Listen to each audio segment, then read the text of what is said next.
ታሪካችን የሚጀምረው ማያ የምትባል አንዲት ቆንጆ ወጣት ምግብ ቤት ውስጥ ሆና የምግቧን ፎቶ አንስታ ማህበራዊ ሚዲያ ላይ ስትለጥፍ ሲሆን በዚህ ጊዜ በቅጽበት ብዙ ሰዎች ወደ ምግብ ቤቱ ሲጎርፉና ቦታውን በሰከንዶች ውስጥ ታዋቂ ሲያደርጉት እናያለን። ቆይ ግን ከዛ በፊት አሁን ላይ 200 ሰብስክራይበር አለን። እቅዳችን በዚህ 90 ቀን ውስጥ 100,000 ሰብስክራይበር ለመግባት ነው። አንችልም? እንችላለን። ሰብስክራይብ አድርጉ።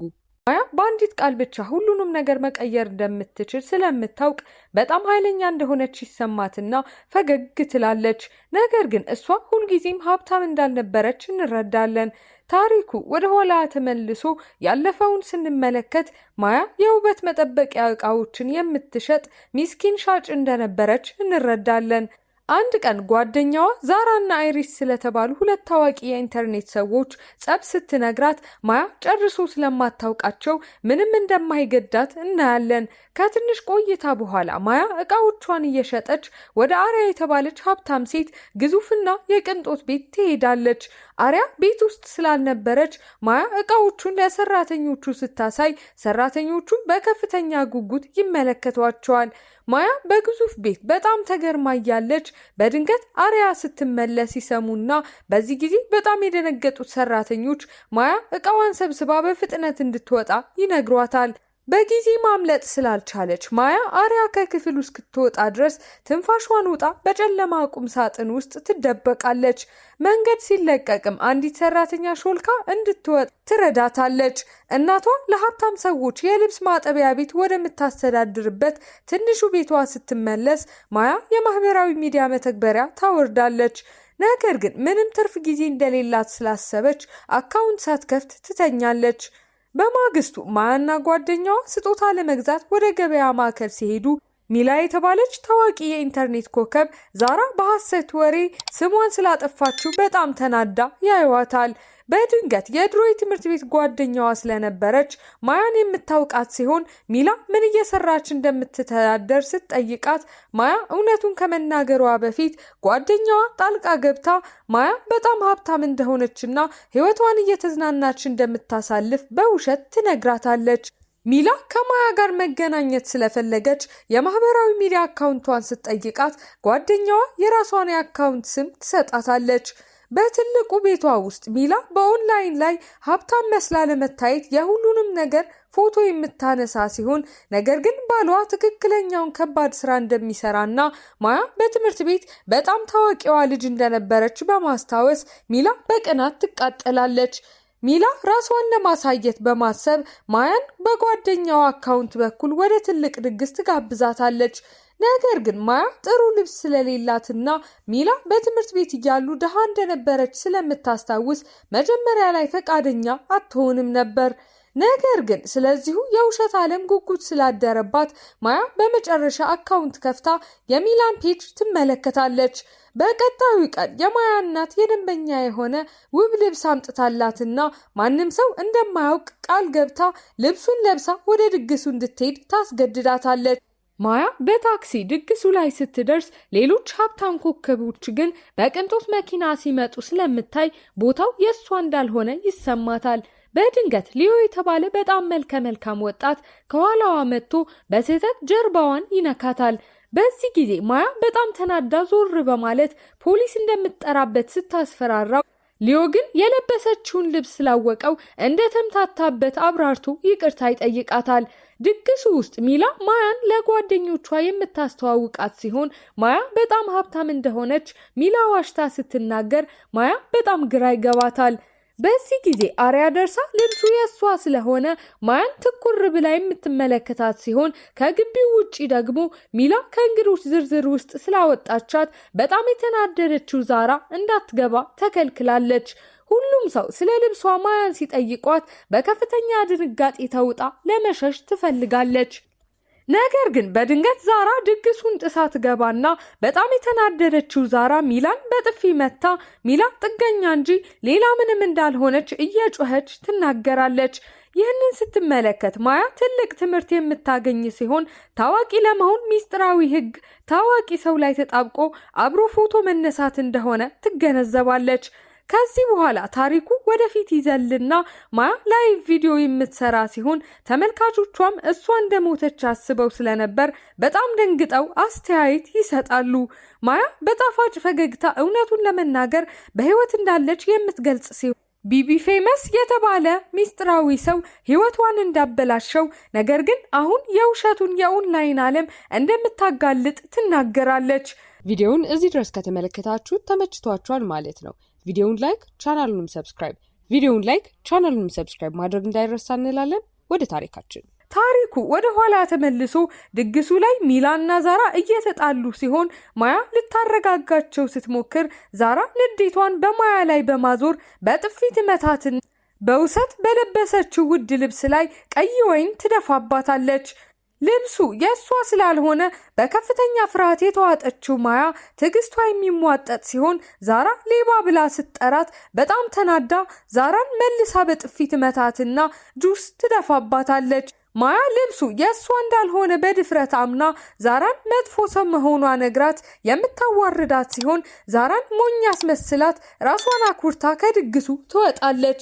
ቤት ስትደርስ የማያ እናት በተበላሸው ልብስ በጣም አዝና በማያ ላይ የምትጮህ ሲሆን ይህ በእንዲህ እንዳለ ግን ሚላ መጥፎ ዕድል ይዛለች ብለው ስላሰቡ ዝናዋና ጓደኞቿን ታጣለች። በዚህ ጊዜ ማያ ብዙ አዳዲስ ተከታዮችን የምታገኝ ሲሆን ሊዮም ማያን በየቦታው ስለፈለጋት ፊን የተባለ ኃይለኛ የኤጀንሲ ባለቤት ፈጣን እድገቷን አይቶ ስራ ይሰጣታል። በኋላ ላይ ማያ ወደ እናቷ ሱቅ ትሄድና አሪያንም ስታይ ይቅርታ ጠይቃ የልብሱን ገንዘብ ለመክፈል የባንክ ካርዷን ትሰጣታለች። ነገር ግን አሪያ ጥሩ ሰው ስለሆነች ገንዘቡን አትቀበልም። ሚላ ገጽታዋን ለማስተካከል በማሰብ አዲስ ድግስ የምታዘጋጅ ሲሆን ማያን ስታገኛትም ማያ መዋቢያዎች እንደምትሸጥ እውነቱን ትረዳለች። ሚላ ክፉ ሐሳብ ታስብና ማያን እየጎተተች ወደ ድግሷ ትወስዳታለች። ከዛም ላይ ቪዲዮ ጀምራ ደጋፊ ጓደኛ በማስመሰል የማያን ርካሽ መዋቢያዎች አሳይታ ታሾፍባታለች። በዚህ ጊዜ ማያ በንቀት ተሞልታ ቀጥታ ወደ ካሜራው በመመልከት ሚላ እየተጠቀመችባት እንደሆነ የምታጋልጥ ሲሆን በዚህ የውሸት ዓለም በጣም ተጸይፋ ትታት ትሄዳለች። በሊዮ ላይ የትንኮሳ ክስ ለመመስረት ወደ ፖሊስ ጣቢያ ስትሄድም ሊዮ ፈገግ የሚል ሲሆን ማያ ግን በሀብቱ ምንም ሳትደነቅ ትታው ትወጣለች። ስልኳን ስትፈትሽም የሚላ ተሳዳቢ ቪዲዮ በተቃራኒው እንደጠቀማት የምትረዳ ሲሆን የመዋቢያ ሽያጯ ወደ ላይ ስለተተኮሰ ልቧ በደስታ ይዘላል። ማያ ከፊን ጋር የምትገናኝ ሲሆን ኮከቦች ከፍተኛ መጠን ያለው ገንዘብ እንደሚሰሩ ስትሰማ በጣም ትገረምና ከሱ ጋር ለመስራት ትስማማለች።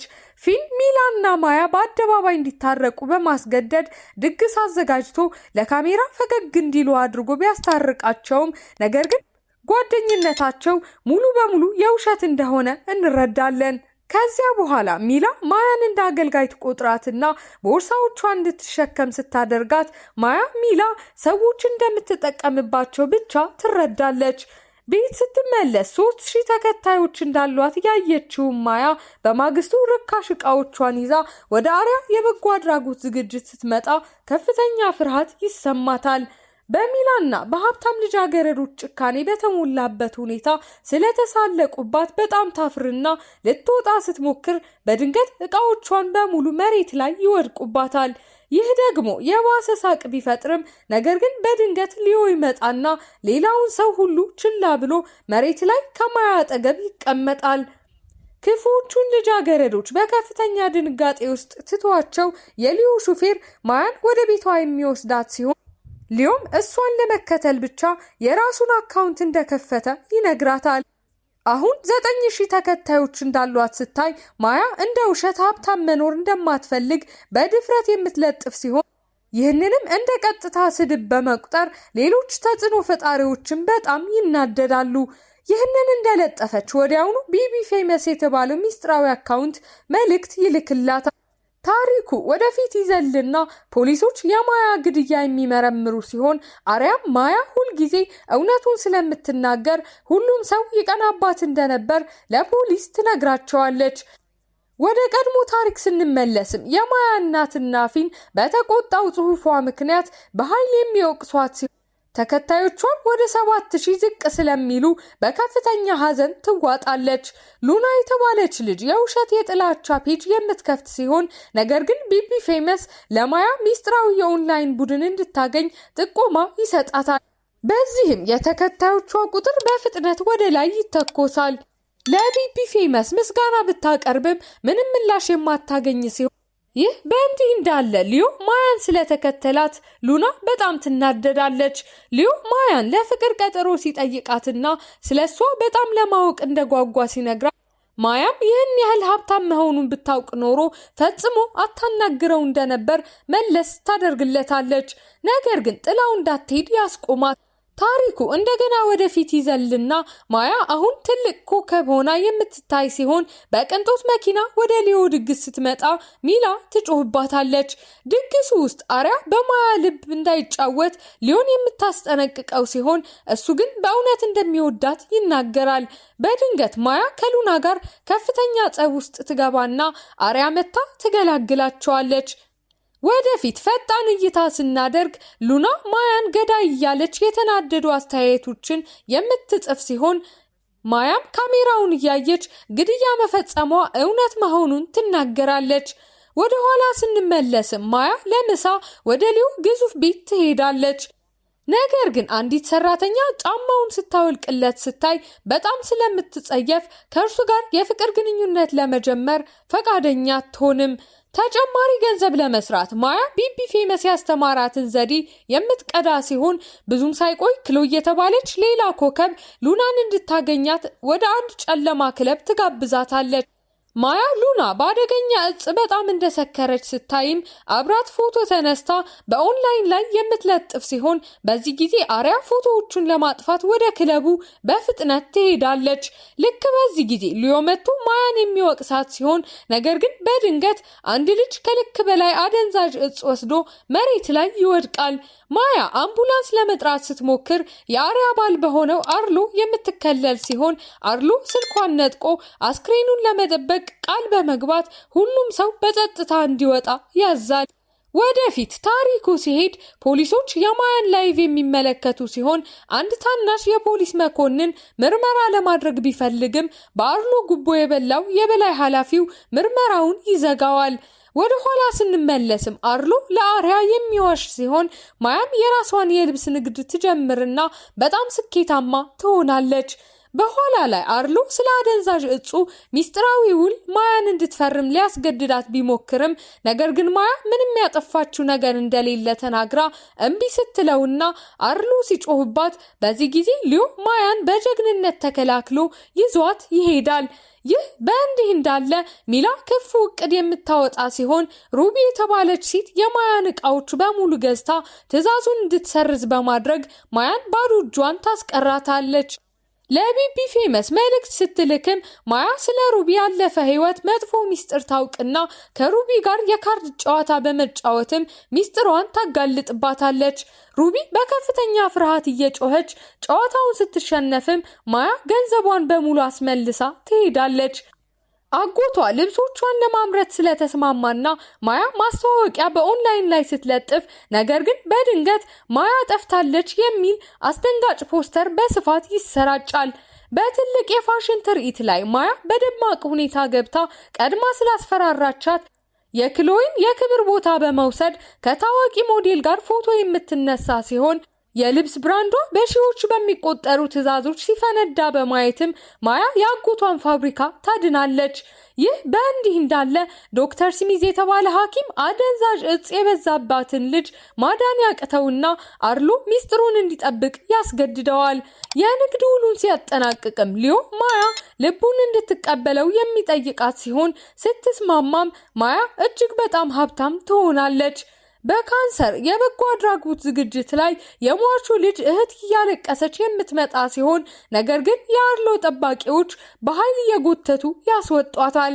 በኋላ ላይ ቢቢ ፌመስ በንዴት ሚስጥራዊ አካውንት ስትጠይቃትና ማያ እምቢ ስትል ቢቢ ፌመስ ከኦንላይን ጠፍታ እሷን ለማጥፋት እቅድ ታወጣለች። የአደንዛዥ እጹ ድግስ ዜና በኦንላይን ላይ ስለተለቀቀም አርሎ መረጃዎቹን ከኦንላይን የሚያጠፋ ሲሆን ሊዮም የልጁ ሞት የሱ ጥፋት እንደሆነ በመንገር ይገጥመዋል። አይሪስ የተባለች ሴት ማያን ለመርዳት የምትመጣ ሲሆን ማያም አይሪስ ዛራን እንዴት እንዳጠፋቻት በማስታወስ እሷም ታዋቂ ሆና ለመቀጠል ሰዎችን ታጠፋ ይሆን ብላ ስለምታስብ የጥፋተኝነት ስሜት ይሰማታል። የባሰ ለማድረግ ማያ የራሷ የቅርብ ጓደኛዋ በስሟ ስፖንሰርሺፖችን በድብቅ እየወሰደች እንደሆነ ታውቅና ጓደኛዋም ታዋቂ መሆን ብቻ እንደፈለገች ተናግራ ታለቅሳለች። በማያ ትልቅ ላይቭ ሽያጭ ላይ ድረገጹ የሚዘጋ ሲሆን ሚላም በዚህ ትስቃለች። ነገር ግን ልብሶቹ ሙሉ በሙሉ ስለተሸጡ ክፍሉ በጭብጨባ ይሞላል። ማያ በድፍረት እውነቱን ለመናገር ወደ ፖሊስ የምትሄድ ሲሆን ነገር ግን አንድ ሙሰኛ ፖሊስ ለአርሎ ጥቆማ ይሰጣል። ስለዚህም አርሎ የተስተካከሉ የውሸት መልእክቶችን ተጠቅማ የጥላቻ አካውንት እንድትፈጥር ሚላን ያስገድዳታል። በአዳር ህዝቡን በማያ ላይ በማዞር ስሟን ለማጥፋት ላይቭ የምታውጅ ሲሆን ነገር ግን አርሎ ሚላን በተመሳሳይ ሰዓት ገብታ የውሸት እንባ እንድታለቅስ ያስገድዳታል። መላው ዓለም በማያ ላይ ሲዞርም ሊዮ ጣልቃ ገብቶ በግድያ ስለሚከሰው አንድ ፋይል የአርሎ ጠረጴዛ ላይ ያስቀምጣል። የማያ ንግድ የሚወድቅ ሲሆን ወንድሟም የውሸት የጥላቻ አካውንቱን የከፈተችው የራሷ የቅርብ ጓደኛዋ እንደሆነች አስደንጋጭ ዜና ይዞ ይመጣል። ሊዮ ለመርዳት ወደ ፖሊስ ጣቢያ ሲሄድም በአርሎ የተዘጋጀ ትልቅ የጭነት መኪና ይገጨውና በደም ተሸፍኖ ይወድቃል። ጣቢያው ውስጥ የቅርብ ጓደኛዋ በከፍተኛ ሁኔታ ትቀና እንደነበር የምታምን ሲሆን የሊዮን አሰቃቂ አደጋ ስትሰማም ማያ ልቧ ሙሉ በሙሉ ይሰበራል። በከፍተኛ ሐዘን ውስጥ ተውጣ መኪናዋ ውስጥ ትገባና በቀጥታ ከገደል ላይ ወደ ጥልቅ ውሃ ትገባለች። ወደ አሁኑ ጊዜ ስንመለስ መላው ኦንላይን በማያ ላይቭ ላይ የተተከለ ሲሆን ፖሊሶችም እሷ እንዳልሞተች ይረዳሉ። አሳዛኝ የኋላ ትውስታ የማያ አጎት የራሱን ሕይወት እንዳጠፋ የሚያሳይ ሲሆን የጥፋተኝነት ስሜቱም ማያ እንድትሞት አድርጓታል። ነገር ግን በአሁኑ ጊዜ አሪያ የሊዮ አደጋ የሱ ጥፋት እንደሆነ ለአርሎ ትነግረዋለች። ማያ ሆስፒታል ውስጥ ራሱን ስቶ የተኛውን ሊዮን አግኝታ እውነተኛ ፍቅሯን የነገረችው ሲሆን ወደ ጣሪያው ላይ ወጥታ ለመዝለል ስትሄድ አሪያ ሮጣ በመምጣት ታስቆማትና አጥብቃ ታቅፋታለች። ፖሊሶች አርሎን የሚከቡት ሲሆን ዶክተር ስሚዝም ለማምለጥ ሲሞክር ይያዛል። የአርሎ ሰዎች የስርጭቱን ቦታ ሲፈልጉም ሊዮ በመጨረሻ ከኮማ ነቅቶ እሷን ለማዳን ከፖሊስ ጋር በፍጥነት ይሄዳል። በሩን በርግደው ሲገቡ ማያ እዚያ የሌለች ሲሆን ኮምፒውተሩ ላይ የተቀመጠችው ልጅ የቅርብ ጓደኛዋ እንደሆነች እንረዳለን።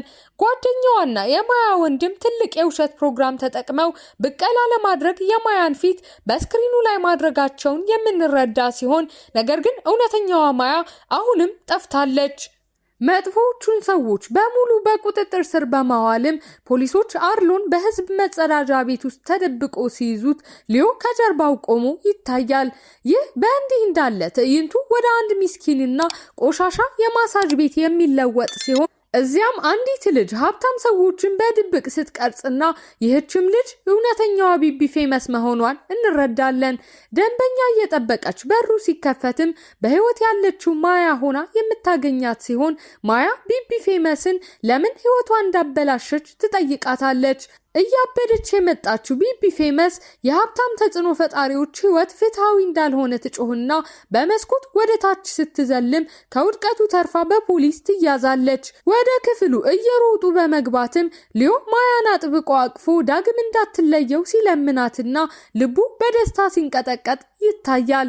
በቀጣዩ ቀን ማያና አሪያ በቢቢ ፌመስ ቆሻሻ ክፍል ውስጥ ቆመውም ማያ ስልኳን ስትመለከትና አሁን እንደገና የሚወዷት ወደ 4 ሚሊዮን የሚጠጉ ተከታዮች እንዳሏት ታያለች። ኦንላይን የውሸትና አደገኛ ቦታ መሆኑን ስለምታውቅ በሐዘን ፈገግ እያለችም ማያ ክፍሉን ለቃ ትወጣለች። በመጨረሻው ትዕይንት ላይም አጽጂዎች መጥተው ቆሻሻውን ይጥሉና አንድ ሰው ስክሪኑን ነካ አድርጎ የማያን አካውንት ሲከፍት ፊልሙ ያበቃል።